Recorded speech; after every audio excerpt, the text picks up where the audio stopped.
Lígia, você tocou em 3 pontos aí, mas tem um quarto que parece que é muito em voga hoje, que é a longevidade, né? A questão,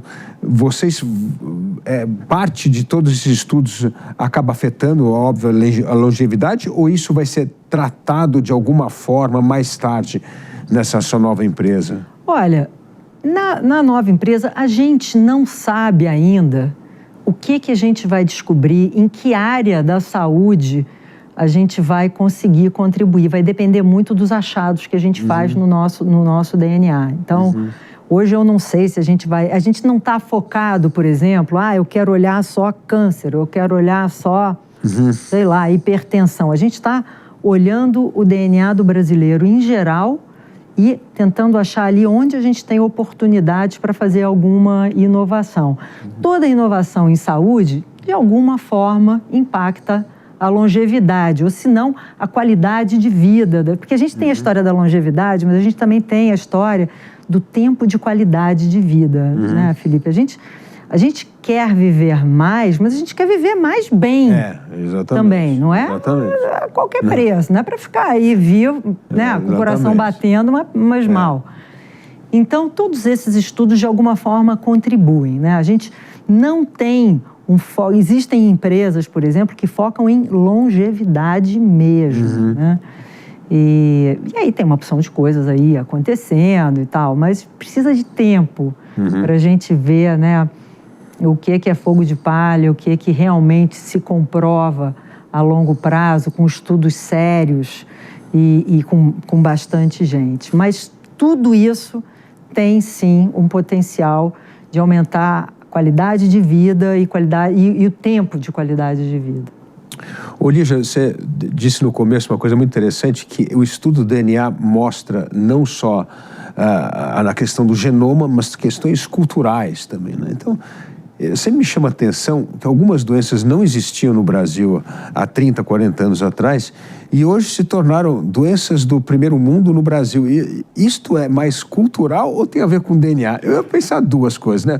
A questão da obesidade e hipertensão. 2 coisas que eu falo assim, mas isso nunca foi um problema para nós, agora é. Mas isso aí, Felipe, eu vou dizer, é a epigenética, né? Isso é o nosso meio ambiente. A gente teve uma mudança de comportamento, né?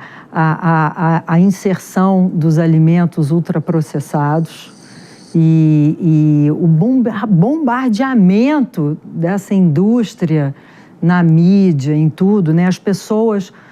E até por conta do estilo de vida muito corrido, não dá tempo de cozinhar, é mais barato. O preço da comida ruim é muito barato. Então, isso é uma inversão, né? Agora antigamente as pessoas de baixo poder aquisitivo eram mais magras por falta de acesso. Agora inverteu, né? Porque as pessoas com poder aquisitivo mais alto podem se alimentar direito e as de poder aquisitivo mais baixo, elas conseguem comer comida, mas uma comida de péssima qualidade. Né? Então, isso é muito grave, mas isso eu não vou culpar a genética, isso é mais o meio ambiente, é a nossa coisa cultural. Mas é importante mostrar, talvez, o DNA para fazer uma mudança de cultura, né? Porque é tão difícil mudar a cultura. Se o seu paladar acostuma com determinado tipo de comida, para você fazer uma reeducação alimentar é uma coisa bem complicada. Né? Aí o que acontece? Né? Essa indústria aí, né, dos ultraprocessados criou essa epidemia de obesidade no mundo. Aí a indústria farmacêutica vai e inventa uma nova droga para curar essa obesidade, que também vira um negócio gigante. Né? A Dinamarca, eu acho que o PIB da Dinamarca hoje em dia depende né, do Ozempic, enfim. Então é uma maluquice, né? Quando faz essa roda maluca, quando de repente se a gente começa a conseguir fazer com que as pessoas comam melhor, né, isso vai ter um impacto na economia de diminuir os custos com a saúde tremendamente, né? E, enfim, mas é tudo complexo pra caramba. Eu acho, Felipe, que é mais fácil, né? Foi mais fácil, pelo menos, a indústria farmacêutica criar esse remédio para tratar a obesidade do que a gente conseguir controlar a cultura e a indústria e o bombardeio dos ultraprocessados né, criando aí essa geração de obeso, hipertenso e diabético. Mas eu comento sempre que nós que viajamos muito, estamos sempre em aeroporto, não tem uma comida saudável em aeroporto, e em qualquer lugar do mundo. Então você vê que tem uma questão... Ontem eu estava em Brasília, e aí, meu voo era 10 para as 8 da noite, eu ia chegar em casa 10h30 da noite. Falei, gente, vou comer alguma coisa. Não tinha. Aí eu vi uma esfirra. Eu falei, cara, esfirra, né? Eu reconheço uma carne moída aqui. Mas isso, não tem.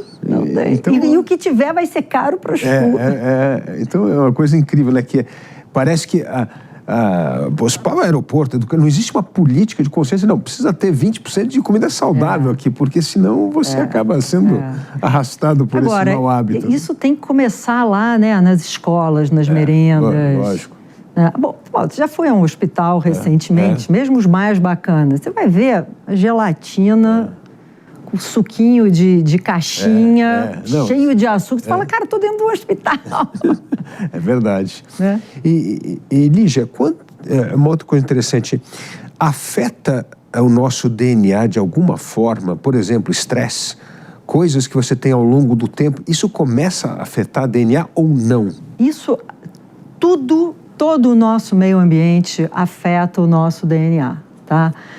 Mas afeta de uma forma normal. Né? O nosso DNA está programado para responder, né, aos estímulos do meio ambiente. Então, você dá um exemplo bobo, né? Você vai na praia, sua pele recebe sol. Esse sol vai lá no nosso DNA e ele vai ativar uma série de genes que vão produzir melanina, por isso que a sua pele fica mais escura, que vão começar a produzir vitamina D, que vão produzir também enzimas para reparar o seu DNA, porque o sol também pode quebrar, machucar o seu DNA. Então, tudo que a gente faz, né, todos os estímulos do meio ambiente geram uma resposta. Quando você faz exercício, né, esse exercício, as nossas células musculares, elas entendem lá no DNA, o DNA começa a dizer para elas, começa a se multiplicar, e elas começam a se multiplicar e você ganha massa muscular, né? Então, sim, tudo o que a gente faz afeta o nosso DNA, isso faz parte. Agora, tem coisas que afetam de uma forma negativa, né? Você vai fumar, isso vai quebrar o seu DNA, vai gerar quebras que podem levar aquela célula agora a formar um tumor, ou pegou sol demais, essas coisas, né? Então, enfim, esse tipo de ataque ao DNA é ruim. Então, nós somos um produto, né, do nosso DNA e do nosso meio ambiente. Então, isso é legal a gente saber, né, que a nossa sorte não está escrita, o nosso destino não está completamente escrito no nosso DNA.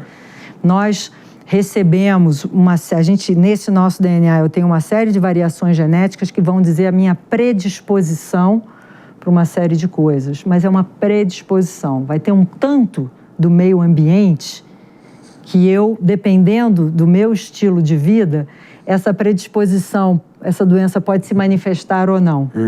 Né?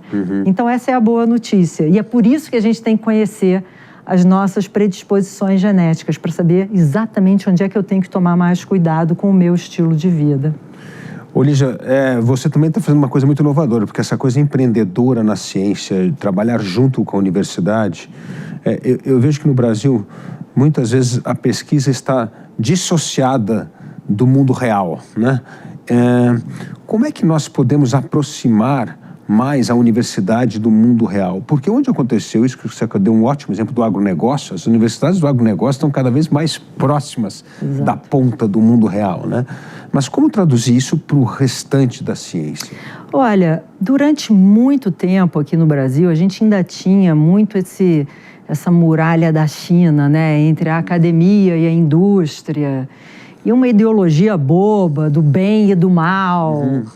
Eles querem ganhar dinheiro e nós só estamos aqui pela sabedoria, pelo conhecimento e tal. Isso é uma besteira, porque o cientista, a nossa vocação é gerar conhecimento, né? E muitas vezes esses conhecimentos é o conhecimento pelo conhecimento. A gente não está pensando num produto lá no fim. A indústria está pensando sempre em produto. Então, ela fica olhando aqui esses conhecimentos que a gente está gerando e, muitas vezes, ela olha e diz, opa, isso aqui que você fez e tal, pode ter esse desdobramento, né? E aí, o cientista, ainda na academia, pode ir levando isso, essa ciência mais aplicada, até um certo ponto. Mas chega uma hora que a vocação de transformar mesmo uma ciência aplicada em um produto, não é a vocação da universidade. E aí é fundamental essa união de forças. Essa união de forças é que tornou os Estados Unidos a potência que é, né, em termos de tecnologia. Você vê em todas as universidades, elas promovem a interação da indústria com os seus cientistas. Os grandes cientistas nos Estados Unidos e na Europa, muitos deles acabaram sendo fundadores também de alguma empresa. Eles seguem lá na universidade, mas aquele conhecimento deles levou à criação de uma empresa que está gerando um produto, e isso vai acelerar a ciência deles chegar na população. Então, o que eu venho vendo, eu acho que há mais de 10 anos, uns 20 anos aqui no Brasil, é uma mudança dessa cultura.